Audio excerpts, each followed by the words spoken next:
today we'll be checking out the Special Agent Oso's Whirly Bird toy. This is a very cool toy, but this is very difficult to find. But I definitely recommend you get your hands on this toy. Now let's check out some of the features.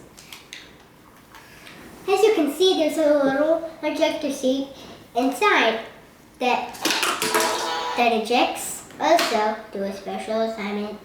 And in fact, you can see there's a hook. There's a hook that picks up Oso, and there's a little magnet piece on his back, and you can pick them up.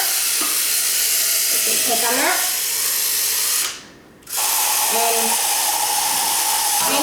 and you can throw them in there. I need to get there fast.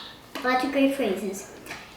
Well guys, thanks for watching my videos, and take care and have fun playing with your toys.